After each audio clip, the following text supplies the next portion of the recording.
Lalu yang paling berharga itu memang perhiasan, tapi yang paling dicintai bukan perhiasan. Yang paling kita inginkan apa? Makanan.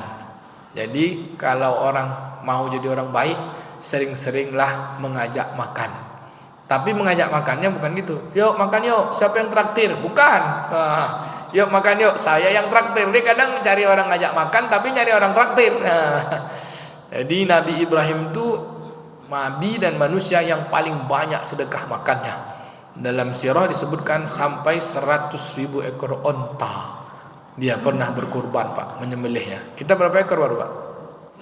Nah, insyaallah. Baik, ini untuk mengingatkan amalan hari-hari ini, jangan sampai kita lalui dia menjadi sia-sia saja, agar kita dapat keistimewaan insyaallah. Puasa, kurban, bagi makan kurban, siapa yang berkurban tidak potong rambut dan tidak potong kuku sampai hewan kurban disembelih.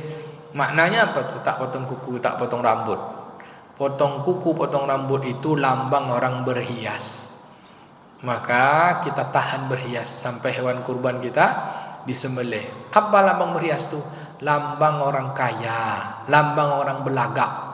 Kata ulama, kita menyertakan kurban kita itu bukan dengan belagak. Ini karena saya kaya, bukan. Karena kita ini tak ada apa-apa. Nanti setelah kurban berapi-rapi lah. Karena kita tidak mendatang.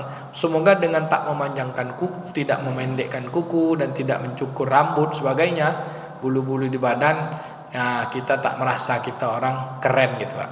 Kalau bahasa Ocu ya, Pak, besegeh. Nah, kalau bahasa kampung Pak Amirnya berlagak, ya kan. Kita meninggalkan berlagak dulu, bergaya. Setelah itu bolehlah kita bersyukur kepada Allah dengan ucapan Allahu Akbar walillahil hamd.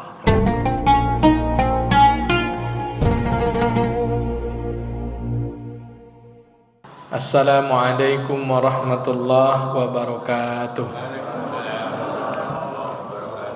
Apa kabar Bapak Ibu semua, sehat? Alhamdulillah. Udah selesai berbuka puasanya? Alhamdulillah. Hanya yang buat air minum lah, Pak, ya, Pak. Alhamdulillahirabbil alamin. Nahmaduhu wa nasta'inuhu wa nastaghfiruh wa na'udzu billahi min shururi anfusina wa min sayyiati a'malina. Man yahdihillahu fala mudilla lahu wa may yudlilhu fala hadiya lahu. Asyhadu an la ilaha illallah wahdahu la syarika lah. Wa asyhadu anna Muhammadan 'abduhu wa rasuluhu la nabiyya ba'dah. Allahumma salli wa sallim ala sayyidina wa nabina Muhammadin wa ala alihi wa sahbihi ajma'in wa man tabi'ahum bi ihsanin ila yaumil qiyamah. Allahumma bika amsayna wa bika nahya wa bika namut wa ilaikal masir. Amsayna ala fitratil islam wa kalimatil ikhlas wa ala dini nabina Muhammadin sallallahu alaihi wasallam wa ala millati abina Ibrahim hanif wa ma kana minal musyrikin. Na'udzu bikalimatillahi tammati min syarri ma khalaq. Bismillahilladzi la yadurru ma'asmihi syai'un fil ardi wa la fis sama' wa huwas sami'ul 'alim. Amin ya rabbal alamin. Yang saya muliakan para alim ulama, cerdik pandai, pemuka masyarakat, orang-orang tua kami, pengurus masjid, Pak Imam, ayah, bunda, abang, kakak, adik-adik, seluruh yang hadir. Yang besar tak dapat saya himbau gelar. Nama-nama kita pun izin tak dapat pula disapa satu persatu. Semoga kita semua senantiasa diberi Allah keberkahan, dirahmati dalam setiap urusan. Salah dan silap kita Allah beri ampunan, yang baik-baik Allah terima sebagai bekal kita hari kemudian. InsyaAllah jika Allah tetapkan kematian, disitulah masa di mana dosa-dosa kita Allah hapuskan, segala yang buruk Allah tutupkan. Amin ya rabbal alamin. Bapak Ibu hadirin hamba-hamba kekasih Allah, Maghrib ini kita sudah masuk pada tanggal 8 Zulhijjah, atau disebut dengan hari apa? Yaumu Tarwiyah atau Yaumut Tarwiyah. Nah, kalau bahasa Arabnya hari ke-8 itu Yaumus Samaniyah.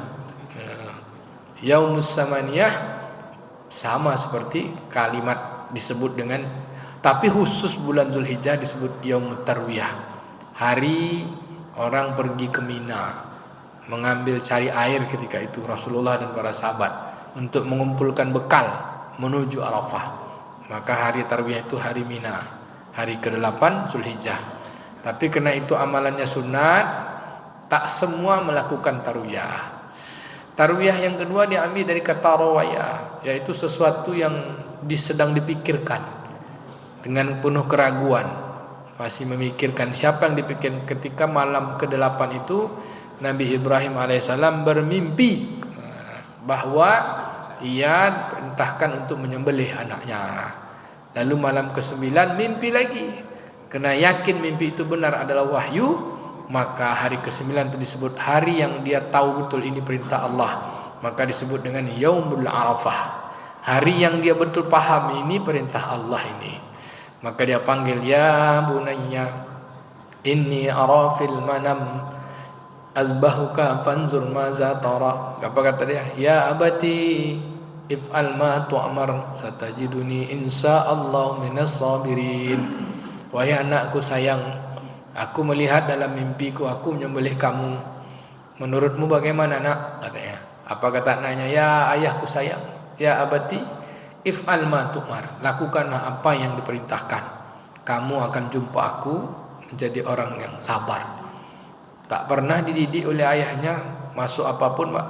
Jumpa cuman 3 kali kalau di dalam Qisasul Anbiya. Jumpa di usia 5 tahun, tapi tak sempat bertemu, hanya lihat pintu rumahnya. Jumpa usia 9 tahun, boleh buka pintu tapi tak boleh turun dari untanya. Kemudian usia 11 tahun, boleh diizinkan Allah untuk berkumpul. Setelah berkumpul, Allah uji lagi, disuruh sembelih. Tapi itulah bukti kesempurnaan tauhidnya Nabi Ibrahim alaihissalam. Betul-betul tak ada lagi yang dipatuhi kecuali patuh kepada Allah. Kalimat patuh itu kalimat iman, kalimat yang dipimpin oleh Pak Imam tadi. Nama kalimatnya kalimat tahlil, nama kalimatnya kalimat tauhid, nama kalimatnya kalimat ikhlas, nama kalimatnya kalimat nafi isbat, nama kalimatnya kalimat takwa, kalimat thayyibah, kalimat la ilaha illallah. Bapak Ibu yang dimuliakan Allah, ngaji kita malam ni kita diingatkan besok tarwiyah puasa, kemudian hari Arafah puasa, hari ke-10 hari nahar tidak puasa, menahan saja sampai khatib turun dari mimbarnya. Siapa yang kemudian selesai khutbah masih puasa berdosa, wajibnya makan, ya Pak. Kalau ada orang terpaksa puasa karena tak ada makanan, maka semua kita yang makan berdosa. Kenapa? Kenapa dibiarkan dia lapar? Hari ke-11, 12, 13 hari-hari kita juga makan-makan, memberi makan, hari bersyukur, bertakbir dan berzikir kepada Allah. Itu hari-hari istimewa. Kata Nabi, ma min ayyam afdal amalan salih ahabba ila Allah min hadhil ayyam al-ashr. Qalu ya Rasulullah wala jihad. Qala Rasulullah wala jihad illa man kharaja min baitihi wa nafsihi wa malihi wa lam yarji bi syai'in. Kata Nabi, tidak ada hari-hari yang di dalamnya beramal soleh paling baik dan paling dicintai Allah daripada hari-hari yang 10 ini. Sahabat nanya, gimana dengan orang yang berjihad? Kan amal paling baik dan paling dicintai Allah. Kata Nabi, tidak, orang berjihad pun tidak, kecuali orang berjihad itu dia keluar dari rumahnya berangkat jihad, dia bawa hartanya, dirinya berangkat, lalu dia tak kembali lagi. Tak kembali bukan melarikan diri, tak kembali karena dia mati, tapi matinya menjadi syuhada. Matinya disebut dengan mati syahid, dianya menjadi syuhada. Jadi apa padilah bagi mati syahid? Itulah cita-cita tertinggi kita. Al-mauta syahida asma'ina, al-mauta syahida yadkhulu ilal jannah ghairi hisab, masuk surga tanpa hisab. Bapak Ibu mau tak mati syahid? Sekarang kita dapat amalan di hari-hari 10 ni, dapat pahala mati syahid tak perlu mati. Itu hebatnya. Dapat pahala mati syahid tak perlu mati. Ditambah pula lagi, ini akhir tahun, ada lipatan-lipatan amal. Siapa yang puasa tarwiyah dapat ampunan Allah, dapat puasa Arafah dapat ampunan lagi, puasa dapat ampunan dosa 2 tahun. Kafarah bagi dosa-dosanya baqiyah wal madiyah. Jadi yang dulu dan yang barusan dia lalui. Dulu tahun 1445, sekarang 1446. Kan saumul Arafah yukaffirus sanah baqiyah wal madiyah. Kenapa begitu Allah kasih bonus banyak, Pak? Karena ini akhir tahun. Akhir tahun kalau di mall banyak bonus kan Pak, banyak promo.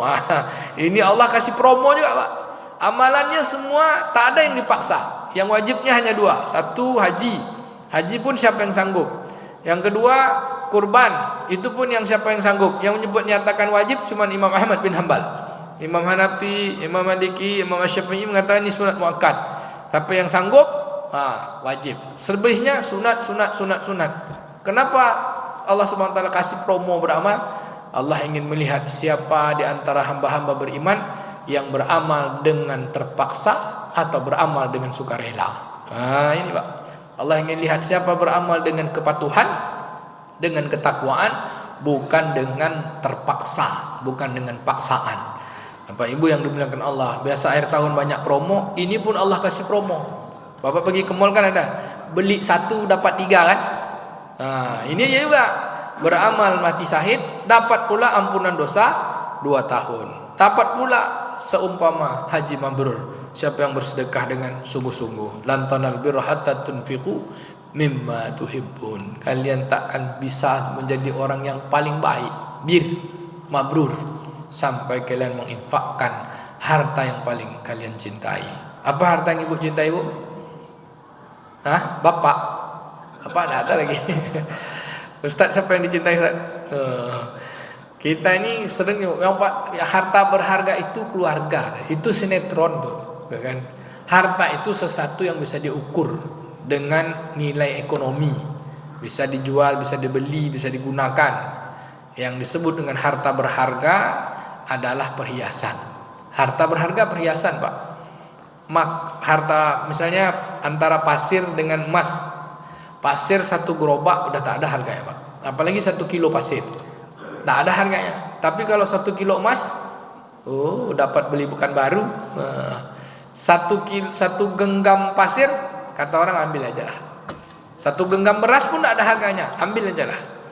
Tapi 1 genggam emas, bisa naik haji berkali-kali.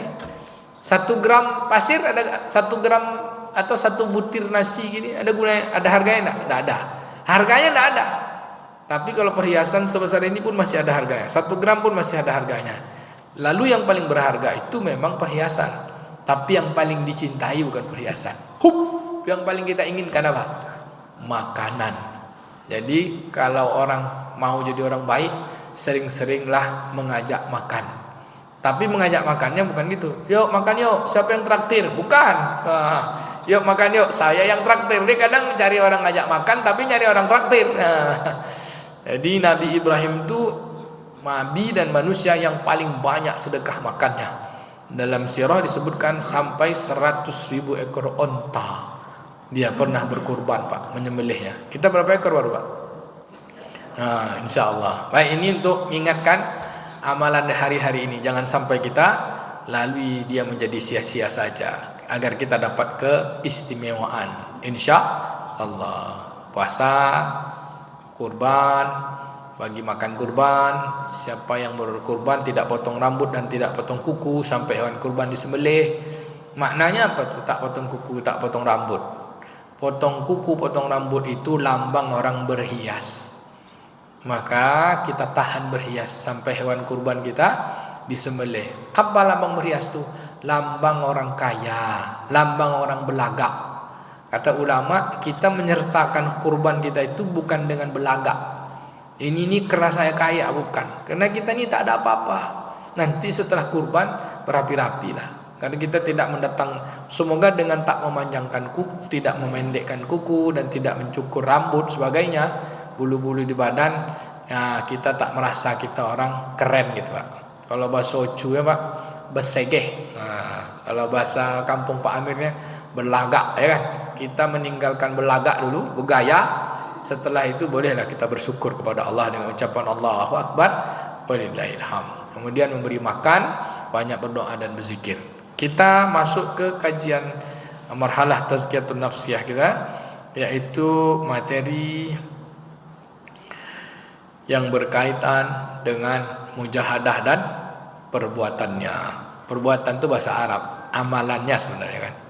Sebelum kita masuk mujahadah ini, saya mau tanya. Bulan yang lalu kita kan babnya tawakal dan amalannya. Sudah dikirim PDF file amalan-amalannya. Di antara doa tawakal, Bapak Ibu sudah baca tiap hari? Atau nanti disalin Pak Amir? Pak Amir tak ada kirim di grup.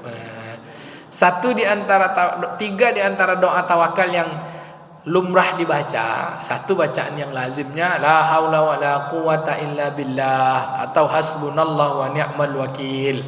Yang paling sering diajarkan ulama itu ayat 1000 dinar. Wa may yattaqillaha yaj'al lahu makhraja wa yarzuqhu min haitsu la yahtasib wa may yatawakkal 'ala Allah fa huwa hasbuh. Innallaha balighu amrih qad ja'alallahu likulli syai'in qadra. Udah hafal tuh, Bu? Udah sebulan dikirim Pak Amir lah. Surah At-Taubah 51 udah hafal. Qul lan yusibana illa ma kataballahu lana wa maulana wa 'alallahi falyatawakkalul mu'minun. Ini bagusnya diwiridkan doa zikir-zikir tawakal nih. Diwiridkan, setelah itu menjadi amalan harian. Nanti dia hafal sendiri. Baik Bapak Ibu, kalau enggak juga gimana kita mau masuk ke bab berikutnya? Tak apa-apalah. Nanti udah sampai bab yang ke-10 kita ujian tengah semester. Siapa yang lulus dapat nilai itu Pak, tengah semester. Nanti ujian akhir semesternya sebelum Ramadan. Yang lulus dapat gelar LCMA, lulusan ceramah Masjid Al-Munawwarah. Ijazahnya ditandatangani oleh ayahanda ketua, ya. Baik Bapak Ibu, apa itu mujahadah?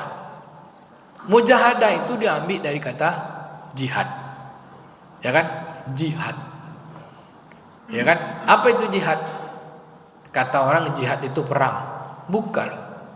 Perang itu bahasa Arabnya ghazwah. Maka ada jalur Gaza, jalur perang. Tapi kenapa kita sejak kecil ayo berjihad, lalu berperang? Satu di antara amalan jihad itu berperang di jalan Allah. Kalau perang antar kampung tidaklah, ya kan? Kampung sini dengan kampung sana, itu bukan jihad, itu jahat namanya, ya kan? Kalaupun ada yang disebut kita perang antar kampung, nanti matinya mati syahid, bukan, itu matinya mati sangit, bukan mati syahid. Jadi jihad itu adalah kesungguhan. Maka Allah katakan dalam banyak ayat di dalam Al-Quran yang berkaitan dengan kata jihad. Yang paling masyhur adalah tentang siapa orang-orang yang berjihad ini, Allah akan membersamai dalam seluruh kehidupannya. Pada surat Al-Ankabut ayat 69. A'udzu billahi minasyaitonir rajim. Bismillahirrahmanirrahim. Wallazi najahadu fina lanahdiyannahum subulana wa innallaha ma'al muhsinin, kata Allah. Dan siapa-siapa yang berjihad di jalan Allah, wallazina jahadu fina, dan siapa-siapa yang berjihad di jalan kami, kata Allah. Dan fina lanahdiyannahum, sungguh, pakai lam taukid situ Pak. Sungguh kami akan tunjukkan kepadanya, akan kami sampaikan kepadanya jalan-jalan kami. Apa itu jalan-jalan kami itu? Jalan-jalan Allah. Kenapa mesti pakai kami? Kenapa tak jalan Allah saja? Karena jalan itu sudah ditempuh oleh orang sebelum kita. Siapa penempuh jalan itu?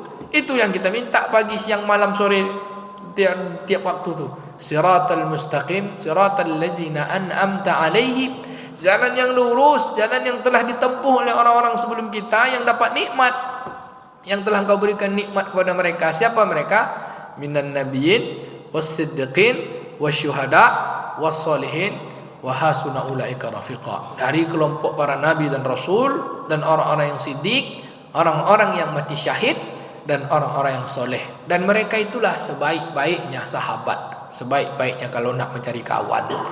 Kawan kita yang 4 ni aja lah Pak. Maka disebut Allah Ta'ala, jalan ini dah ditempuh oleh orang sebelum kita, maka kan kami tunjukkan jalannya, kata Allah. Siapa mereka itu? Wa innallaha ma'al muhsinin.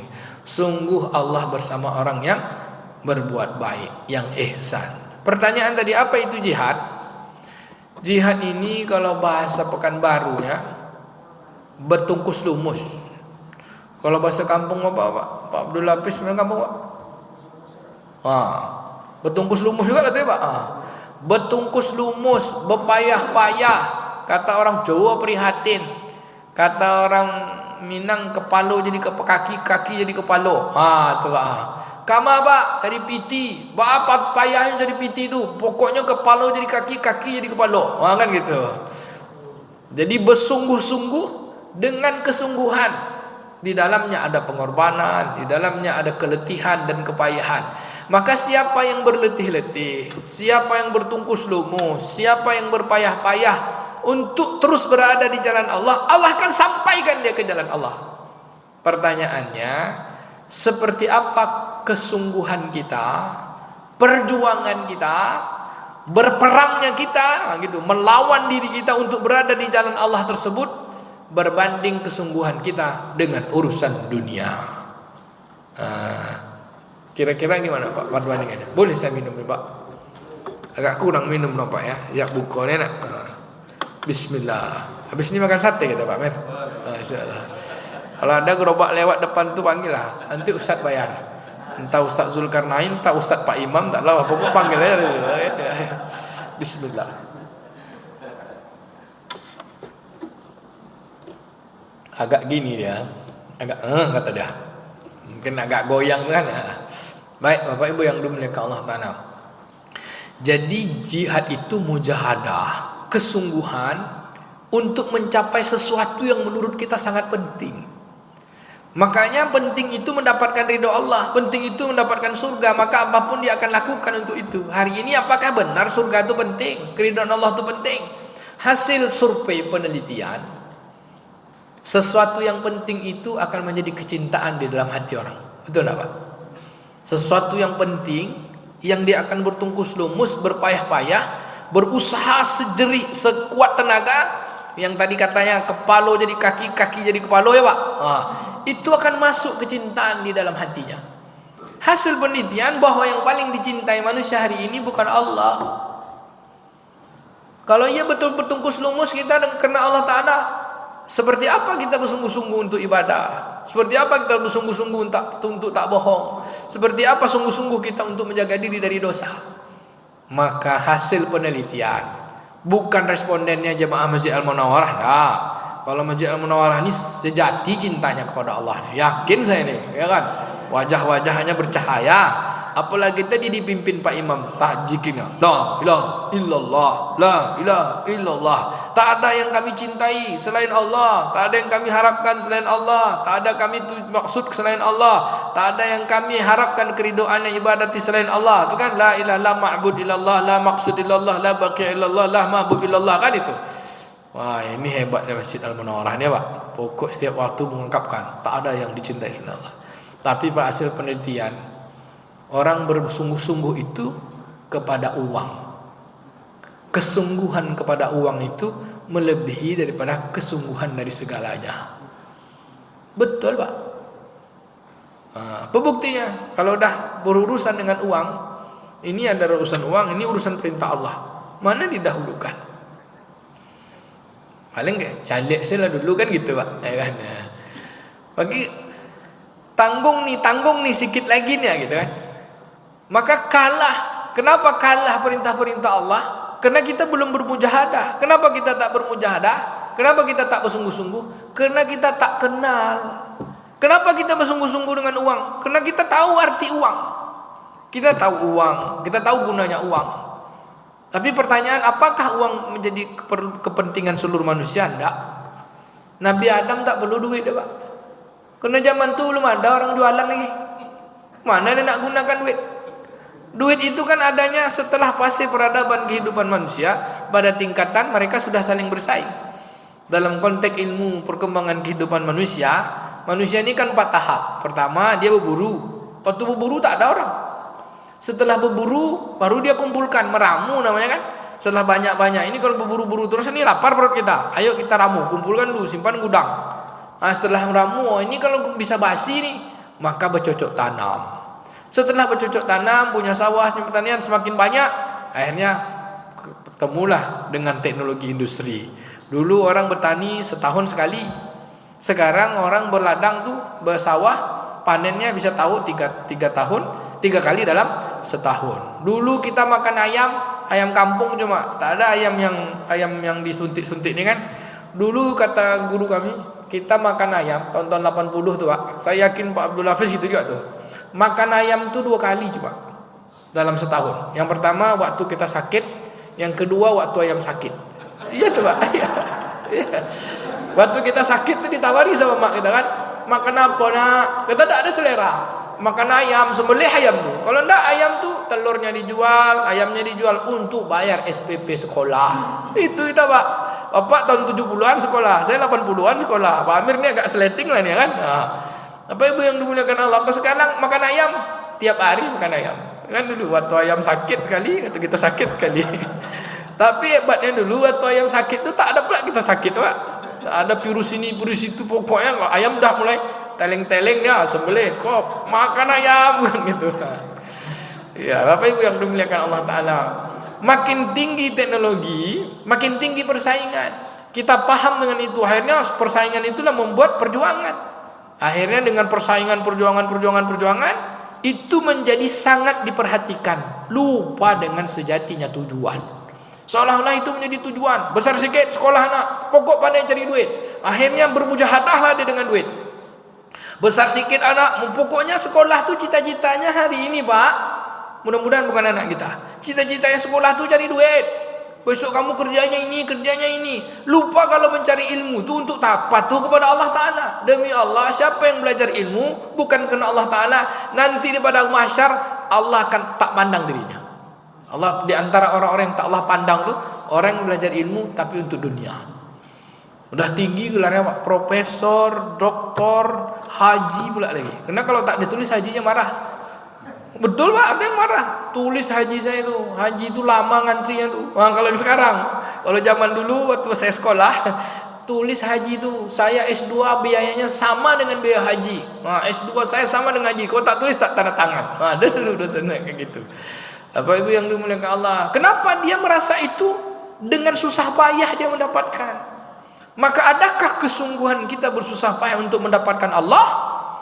Nah, ini menjadi sebuah pertanyaan. Kita tidak akan dapatkan Allah kalau kita tak sungguh-sungguh dengan Allah. Kita tak akan dapatkan uang juga kalau tak sungguh-sungguh dengan uang. Lalu pertanyaannya, apakah kita ketika bersungguh-sungguh dengan Allah kita meninggalkan dunia? Tidak. Dunia ini wasilah. Dunia ini bahasa Arabnya wasilah. Bahasa kitanya sarana. Dia hanya alat. Harusnya bukan kita gunakan alat ini untuk alat. Sebenarnya alat itu untuk mendekatkan diri kepada Allah. Kita banyak hidup di dunia ini 24 jam. Ya Pak, 24 jam. Yang hubungan kita dengan Allah cuma 2 jam. 2 jam cuma solat. Anggaplah solat itu 5 waktu, setiap solat kita 40 menit. 4 kali 5 ya, anggaplah 4 berapa? 120 menit. Nah, 120 menit bagi 5. Berapa kira-kira tuh Bang? Mas? Dah lupa kita matematika Mas. Ya kan? Berarti kalau anggaplah 20 menit, berarti kalau 20 menit baru 100 menit kan? 24 menit lah setiap solat. Itu udah banyak solat 24 menit tuh. Udah solat qobliyahnya, udah solat tahiyatul masjidnya, udah banyak zikir-zikirnya. Rata-rata ada tak gitu? Anggaplah 2 jam solat 5 waktu. Amalan yang lain kita berkaitan dengan sosial ekonomi, pinjam meminjam, ya kan? Berjanji dengan kawan, aktivitas ekonomi kita. 24 jam adalah hubungan kita dengan sesama manusia itu lebih dari 8 jam. Kantor 8 jam. Udah tuh ada pula lembur 4 jam, 12 jam. 12 jam ditambah sholat kita 2 jam, 16 jam. 8 jam lagi mana? Tidur. Wah, enggaklah tidur 8 jam. Artinya lebih dari 60% urusan kita ini urusan sosial ekonomi. Adakah urusan sosial ekonomi kita bermujahadah di jalan Allah? Ini fungsi kita menjadi khalifah. Maka kesungguhan kita untuk benar-benar memakmurkan bumi sebagai khalifah harusnya lebih kita pahami. Makanya hari ini harusnya kita Islamkan ekonomi kita, harusnya kita Islamkan politik kita, harusnya kita Islamkan budaya kita, harusnya kita Islamkan hubungan bertetangga kita. Karena itu yang paling banyak. Fungsi kita 2, satu sebagai Abdullah, satu sebagai khalifah. Satu lagi kita sebagai Abdullah itu namanya insan. Kita sebagai khalifah itu namanya An-Nas. Di dalam Al-Quran kata-kata insan itu tak lebih dari 100 kata. Kata-kata insan itu tak sampai lebih dari 100 kata. Sebanyak paling banyak 97 kata. Dari sekian ayat. 67 kata kalau salah saya. Kita temukan kata-kata insan dalam Quran 67 kata. 97 kata dalam 67 ayat. Tapi kata-kata Anas ada 257 kata. Artinya apa? Nah, itulah bandingannya kan. 297 dibanding 267 kan 30%-nya. 60%. Artinya apa? Hidup kita ini banyak berinteraksi dengan manusia. Bapak Ibu yang dimuliakan, jika kita bersungguh-sungguh menjaga hubungan di antara kita, insyaallah kita akan jadi manusia paripurna. Kesungguhan itu dimulai dari kesungguhan kepada Allah. Apa kata ulama?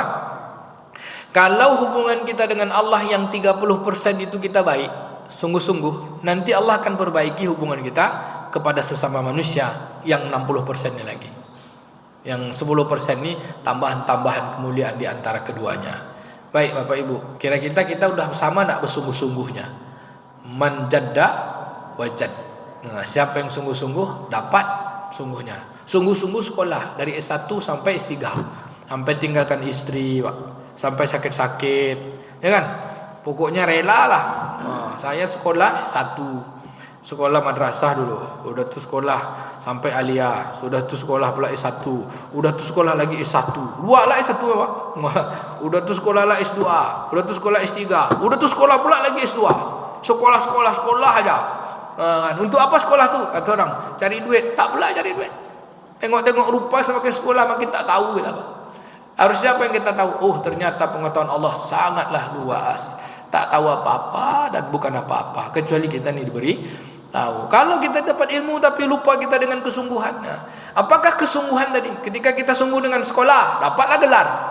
Apakah gelar untuk Allah? Mudah-mudahan ya. Ketika kesungguhan mencari uang, dapatlah uang. Apakah uang itu untuk Allah? Mudah-mudahan.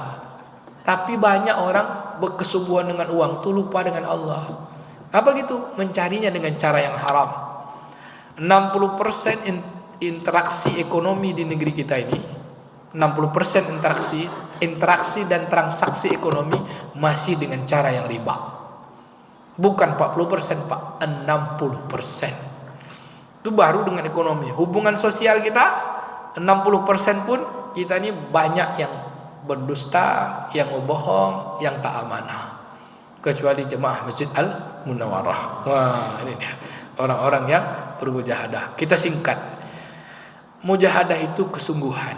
Jadi kita tidak bilang kesungguhan dunia bukan memisahkan antara kesungguhan akhirat.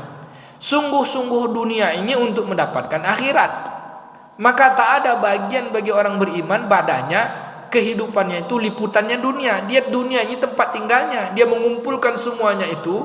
Dia bekerja, dia berusaha, dia beribadah dengan amal hubungannya kepada Allah. Semuanya dia lakukan dengan kesungguhan untuk mendapatkan cintanya Allah. Lalu Bapak Ibu, apa amalan dengan kesungguhan itu? Baik, tadi jihad itu disebut dengan perang. Ketika Nabi SAW pulang dari perang yang paling besar, Pak, yang paling menyulitkan, yaitu perang Badar. Pada tahun kedua Hijriah. Tahun kedua Hijriah, di saat bulan Sya'ban turun perintah puasa. Bulan Sya'ban turun perintah puasa, Pak. Pertama tuh, ya ayyuhallazina amanu kutiba alaikumusiyam. Langsung di bulan Ramadannya Rasulullah SAW dengan para sahabat orang beriman puasa. Di saat puasa itulah diserang sama tentara kafir Quraisy, dipimpin oleh pamannya sendiri, Pak. Tapi ketika itu Nabi kan berdoa tengah malam. Sungguh-sungguhnya apa kata Nabi? Ya Allah, tolonglah ya Allah, bantu kami. Ya Allah, bantu ya Allah. Datang malaikat Jibril. Allah akan bantu besok dengan 5.000 malaikat. Nazazzalul malaikatu musawwimin. Akan turun malaikat dengan pakai tanda, kayak sorban, Pak. Terus saja Nabi berdoa.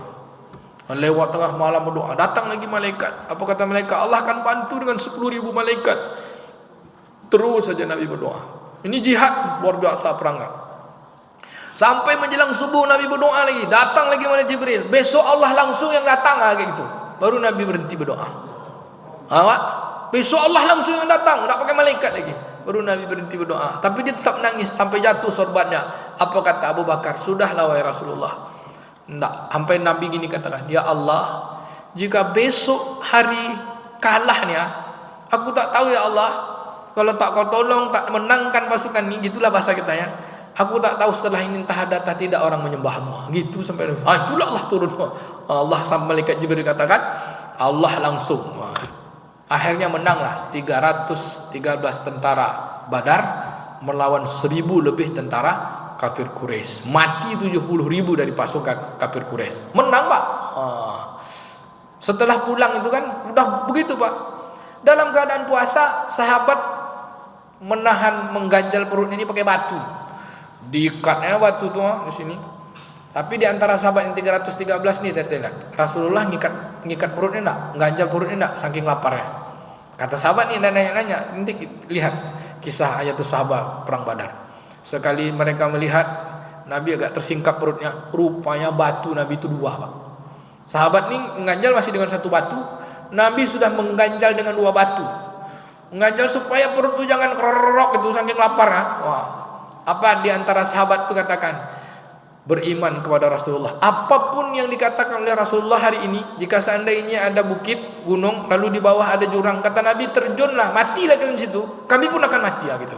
Kami pun akan terjun, tak tanya-tanya lagi. Inilah tentara yang takkan pernah takkan pernah ada lagi di muka bumi. Tentara yang paling setia kepada Nabi Allah dan Rasulnya hanya tentara Badar. Dan kata ulama 313 tentara Badar lah cirinya para wali-wali Allah yang paling utama. Jadi setiap tahun itu akan ada orang 313 itu, Pak, tapi tak tahu siapa kita. Yang menjadi ini menurut Imam Ibnu Arabi. Jadi wali-wali Allah terpilih itu 313. Nanti baru ada namanya wali kutub yang mewakili keutamaan tentara-tentara Badar. Kita tak ngaji itu, tapi kita ngaji. Setelah pulang dari perang itu apa kata Nabi? Raja'na min jihadil asghar ila jihadil akbar. Ma hiya jihadil akbar ya Rasulullah? Bingung sahabat, Pak. Sudah begitu beratnya pertempuran, kata Nabi, kita baru balik dari perang yang kecil kepada perang yang besar. Perang yang sebegitu besar dikatakan kecil. Lalu sahabat menanya, "Mahya jihadul akbar ya Rasulullah?" Apa jihad yang besar itu? Kata Nabi, jihadul akbar jihadun nafs. Jihad akbar itu perjuangan yang paling besar itu, pertempuran yang paling besar itu, kesungguhan yang paling besar itu, betungkus lumus kita paling besar itu adalah betungkus lumus melawan nafsu kita sendiri. Lalu apa amalannya untuk melawan nafsu? Seperti apa beratnya nafsu itu? Itulah dia, saking beratnya nafsu paham tentang kepentingan dirinya nafsu itu, uang, makan, maka orang akan berusaha dengan itu kesungguhannya. Maka kesungguhan manusia hari ini tak lebih dari 3 saja.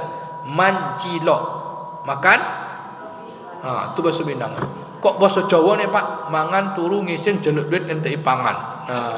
Kesungguhan kita situ. Habis makan tidur lagi, makan lagi. Pokok mana Pak? Cari makan. Mana Pak? Cari makan. Kemana Bu? Cari makan. Tapi hebatnya kesungguhan cari makan sampai-sampai lupa makan. Banyak tuh. Dah naik mah ya asam lambung. Ngapo? Jam 3 dah belum makan awak. Ngapo? Terlambat awak makan. Padahal dia kerja cari makan lupa makan. Bukan bapak Pak yang apa tuh. Apa Ibu yang dimuliakan Allah ta? Itu kesungguhan kita sampai-sampai kita sulit untuk mengalahkan itu tadi. Baik Bapak Ibu yang dimuliakan Allah. Nafsu kita parah, Pak. Berasa kurang terus. Beli mobil 1 nak 2. Enak.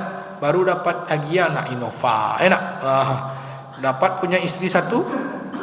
Ya, 1 aja. 1 bukan baru, 1 Batam, 1 Jakarta, ya, Pak. 1 Singapura. Iya tuh, Pak. Ya, pokoknya kita ini tidak mau kurang. Dan di dalam merasa kekurangan itu, merasa tak pernah puas itu, nanti muncul hasad. Tak boleh ada orang lebih. Dari hasad itu muncul sombong. Itulah dia. Iblis Pak, sudah hebat betul dia beramal. Tapi dia tak mampu melawan dirinya, merasa besar. Ketika Allah Ta'ala perintahkan untuk hormat sama Adam, tak mau dia. Dia lupa perintah itu, menganggap dirinya kecil. Tidak, sebenarnya kepatuhan kepada Allah. Maka nafsu ini kalau dipeturut, dia akan lebih parah daripada iblis. Ada manusia yang lebih parah daripada iblis, namanya Fir'aun. Tapi ketika mampu nafsu ini kita tekan, kita lawan, kita akan lebih mulia daripada malaikat. Ada manusia yang lebih mulia daripada malaikat, baginda Nabi sallallahu alaihi wasallam. Lalu bagaimana amal untuk berjihad itu? Amal-amal perbuatan agar kita bisa mudah untuk sampai kepada Allah dalam teorinya. Prakteknya luar biasa, Pak. 4 saja dulu. Siapa yang bisa 4 amalan ini, maka akan Allah mudahkan dia untuk amalan-amalan yang lain. Menundukkan nafsunya dengan 4 amalan. Yang pertama puasa. Ketika nafsu Allah ciptakan, Allah panggil, ya nafs ini, kata Allah, man ana wa man anta. Siapa kamu, siapa saya? Siapa saya dan siapa kamu? Apa kata nafsu? Bahasa Minang dah, Pak. Waang, aden gitu, Pak. Oh, itu parah ya. Dipanggil lagi setelah dimasukkan ke dalam lautan, direndam selama 700 tahun, tetapi dikasih makan. Setelah itu Allah panggil lagi, ya nafs man ana wa man anta. Apa kata nafsu? Bahasa Medan pula dia. Awak, aku kata dia. Kamulah, akulah kata dia. Dah tu Allah bakar dalam api. Tapi tetap Allah kasih makan.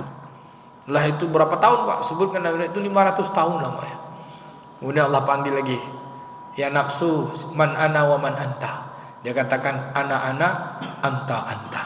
Waang aden. Kalau dia orang Ocu deyen waang lah kata dia, Pak. Itu nafsu. Parah.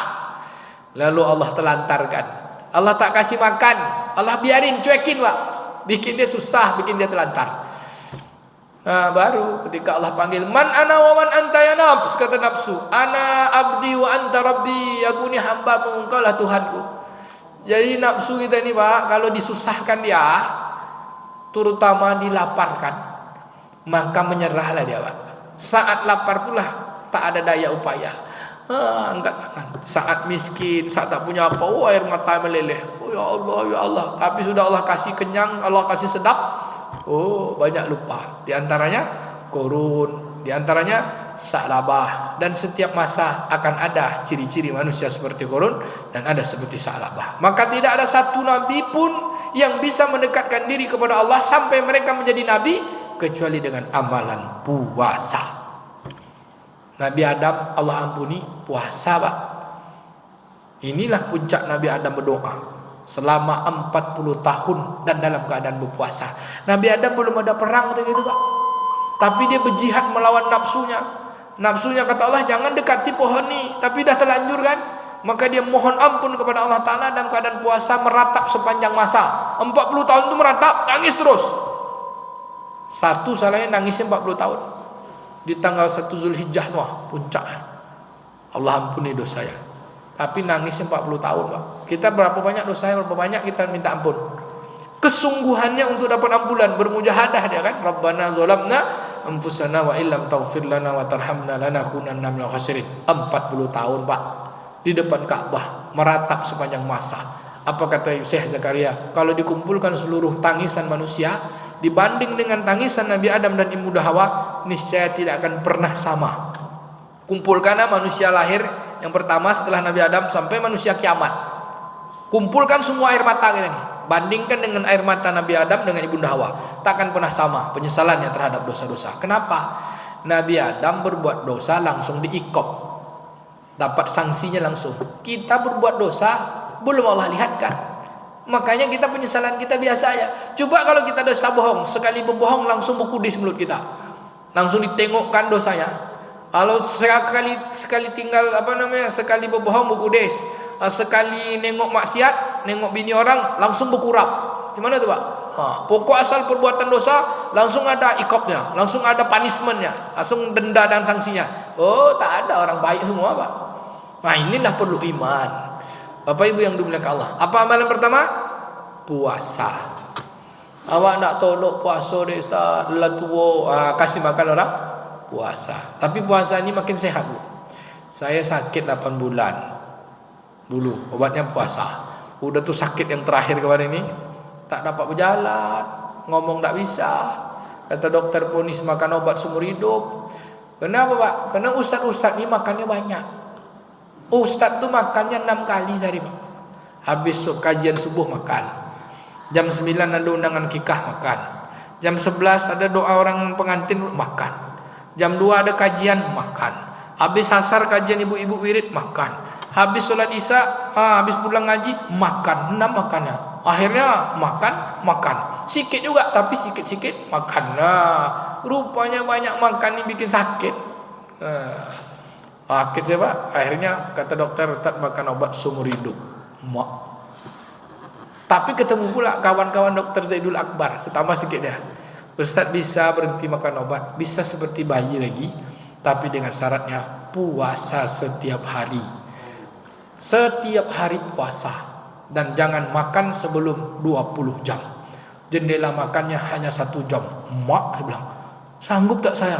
Oh enggak gitu, latihan dulu 14:10. Jadi makan terakhir jam 6, sarapan pagi jam 8. Berarti puasa tuh malam, minum-minum aja.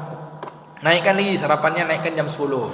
Dapat dia 8:16. Naikkan lagi jam 12, naikkan lagi jam 2, naikkan lagi jam 4. Sekarang saya paling cepat makan tuh jam 4. Itu namanya puasa intermittent fasting. Jam 4 makan, jam 6 berhenti.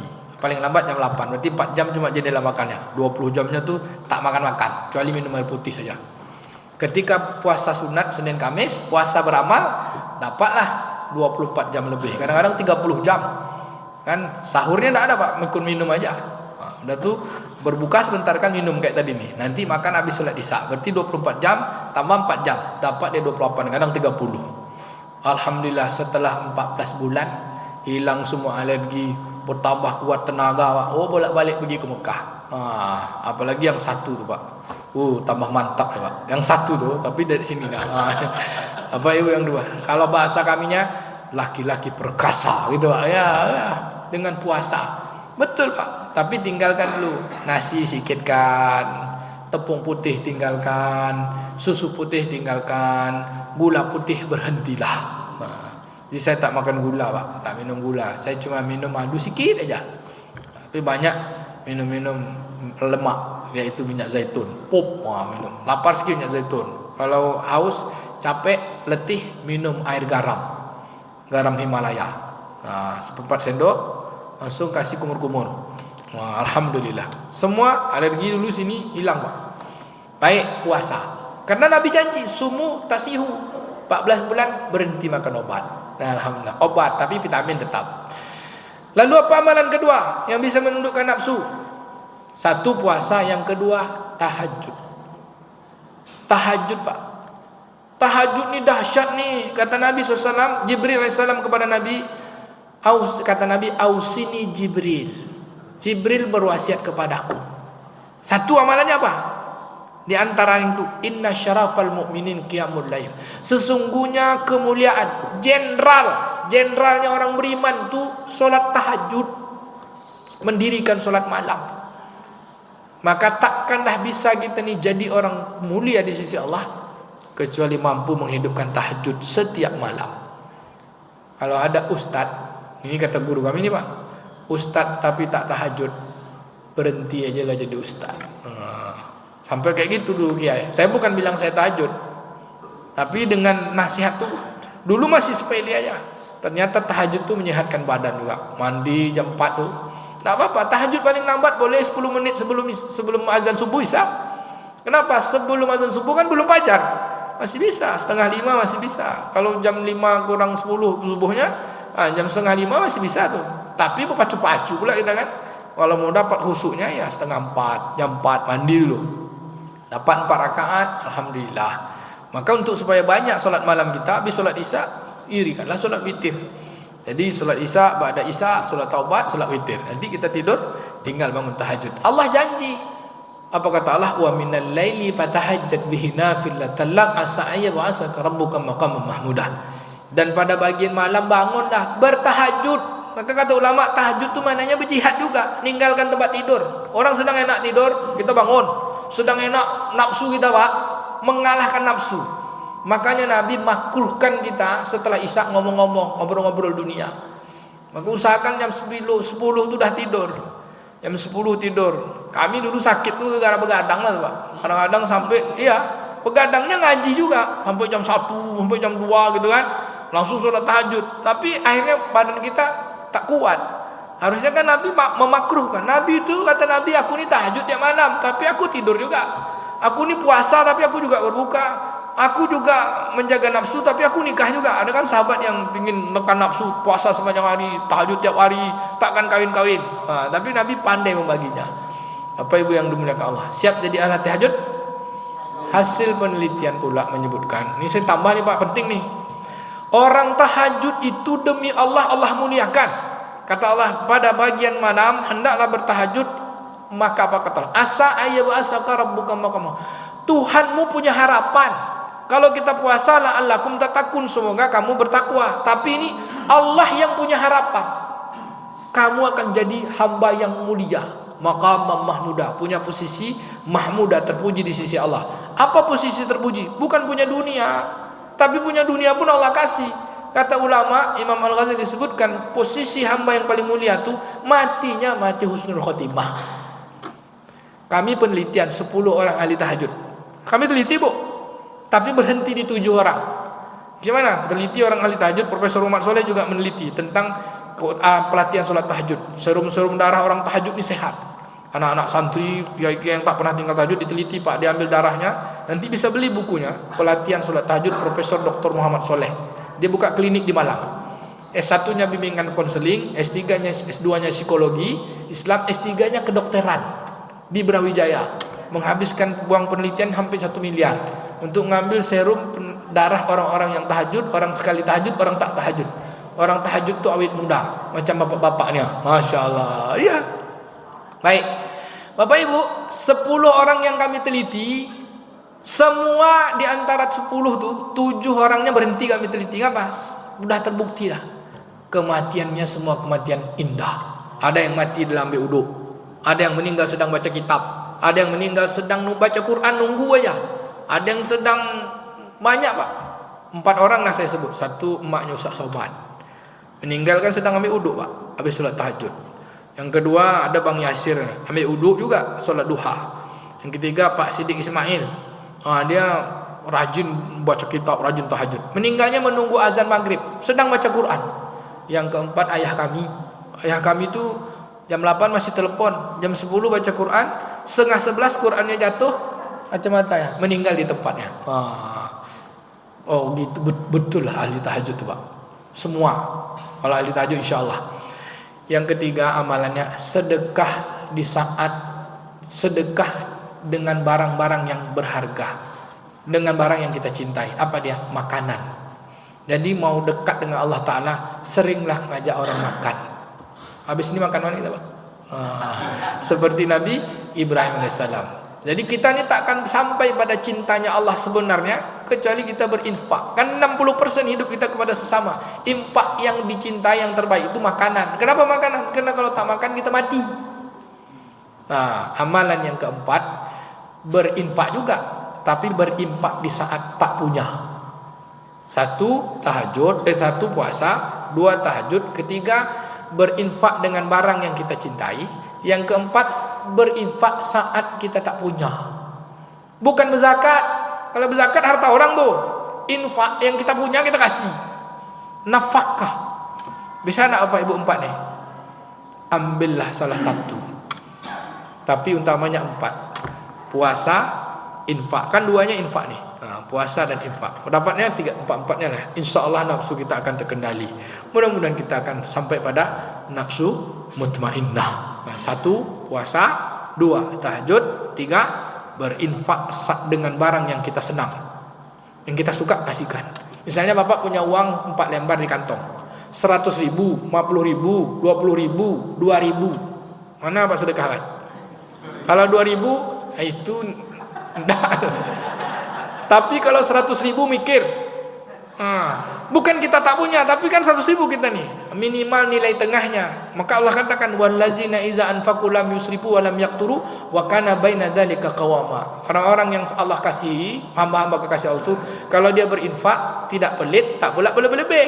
Kalau berlebih nanti dia mikir, kalau pelit tak ada nilainya. Maka ambil nilai tengahnya. 100, 50, 20, 5.000, 10.000, 2.000. 20 lah minimal, dapat dia makan.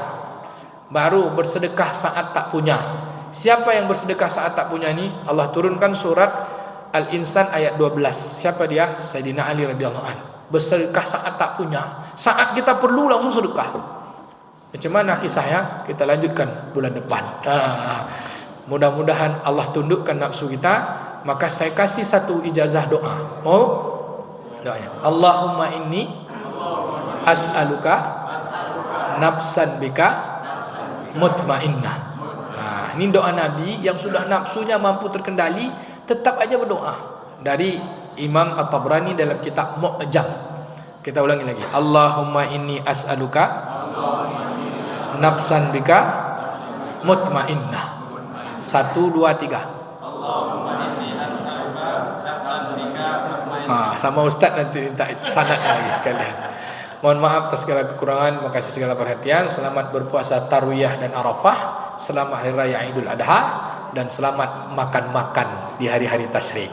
Subhanakallahumma wa bihamdika nasyhadu an la ilaha illa anta nastaghfiruka wa natubu ilaik. Wassalamualaikum warahmatullahi wabarakatuh.